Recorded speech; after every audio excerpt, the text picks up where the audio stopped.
Assalamualaikum warahmatullahi wabarakatuh. Bismillahirrahmanirrahim. Alhamdulillahi rabbil alamin. Assalatu wassalamu ala sayyidina Muhammadin wa ala alihi wa sahbihi wa barik wa sallim ajma'in, amma ba'du. Qala Allah ta'ala fi kitabihil karim, a'udzu billahi minasy syaithanir rajim. Bismillahirrahmanirrahim.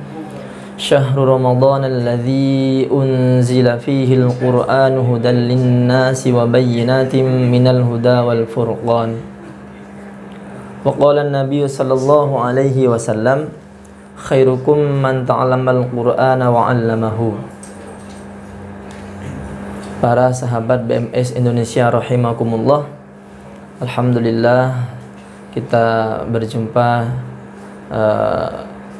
dalam kajian sore hari ini dengan keadaan sehat, dan semoga amal ibadah kita, amal ibadah puasa kita oleh Allah diterima dan juga diberi keberkahan dalam kehidupan kita untuk melaksanakan kegiatan sehari-hari. Sahabat BMS Indonesia rahimakumullah, dalam pembahasan kali ini izinkan saya untuk membahas sedikit tentang ilustrasi bagaimana kita membaca Al-Quran, mempelajari Al-Quran dengan baik.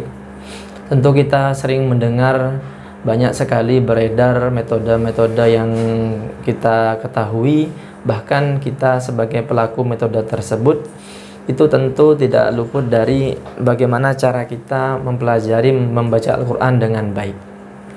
Sahabat BMS Indonesia rahimakumullah, perlu kita ketahui bahwa Al-Quran merupakan kalamullah, firman Allah yang diturunkan kepada Nabi Muhammad SAW melalui perantara malaikatnya, yaitu malaikat Jibril secara mutawatir untuk disampaikan kepada umat manusia secara keseluruhan.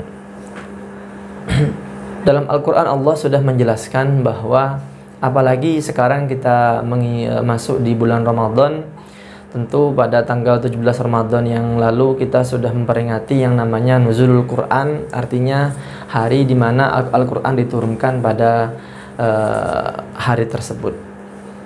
Allah berfirman dalam Al-Quran, Syahrul Ramadan alladzi unzila fihi al-Qur'anu hudan lin-nasi wa bayyinatin minal huda wal furqan. Bulan Ramadan ialah bulan di mana diturunkan Al-Quran di bulan tersebut. Al-Quran diturunkan untuk apa? Hudan lin-nasi, sebagai petunjuk kepada manusia, petunjuk untuk kita semua agar lebih baik lagi. Wa bayyinatin, dan sebagai sebagai kunci agar kita bisa membedakan ubayyinati minal huda wal furqan, juga sebagai keterangan, menerangkan tentang petunjuk-petunjuk di sana dan apa saja larangan-larangan di sana. Itu makna diturunkannya Al-Quran pada tanggal 17 Ramadan yang kemarin sudah kita peringati. Kalau di desa-desa sering diperingati dengan ada kegiatan-kegiatan tasyakuran dan sebagainya, itu khususnya untuk memperingati 17 Ramadan, yaitu Nuzulul Quran. Sahabat BMS Indonesia rahimakumullah, Al-Quran itu Allah turunkan kepada kita, selain petunjuk untuk kita, juga lahan pahala untuk kita. Sebab orang yang membaca Al-Quran itu satu huruf oleh Allah diberi 10 pahala. Bayangkan Bismillahirrahmanirrahim, itu saja Allah berikan pahala masing-masing huruf 10. Kalau Bismillahirrahmanirrahim itu ada sekitar 19 huruf, berarti ada pahala 190 pahala di Bismillahirrahmanirrahim saja, di basmalah saja. Apalagi kita membaca ayat-ayat yang lain, surah-surah yang lain. Tentu membaca dengan benar, dengan tartil, perlahan-lahan, juga dengan cara-cara yang baik seperti itu. Sebab kalau kita ingin mengobrol dengan Allah, maka bacalah Al-Quran agar hati kita menjadi tenang, menjadi obat untuk hati kita, seperti itu. sahabat BMS Indonesia rahimakumullah, adapun kalau kita membaca Al-Quran dengan baik, tentu kita mendapat banyak sekali pahala. Nah, maka nanti kita akan bahas beberapa cara membaca Al-Quran dengan baik. Sekiranya kalau kita membaca Al-Quran itu kita dapatkan pahala yang banyak juga, seperti itu.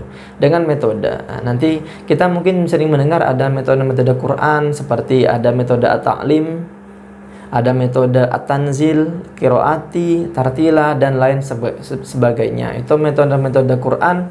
Mungkin tujuannya diciptakan metode itu untuk bagaimana kita cara cepat, cara dengan benar membaca Al-Quran. Sebab Al-Quran itu bisa menjadi pahala kalau kita cara bacanya juga benar. Apalagi kalau kita nanti ditunjuk menjadi imam-imam di masjid, di musola, dan sebagainya.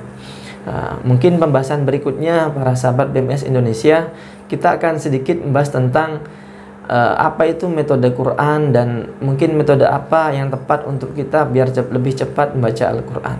Itu di season kedua nanti kita akan bahas lebih lanjut tentang metode Al-Quran dan agar kita membaca Quran dengan baik. Mungkin hanya ini yang bisa saya sampaikan pada season pertama ini.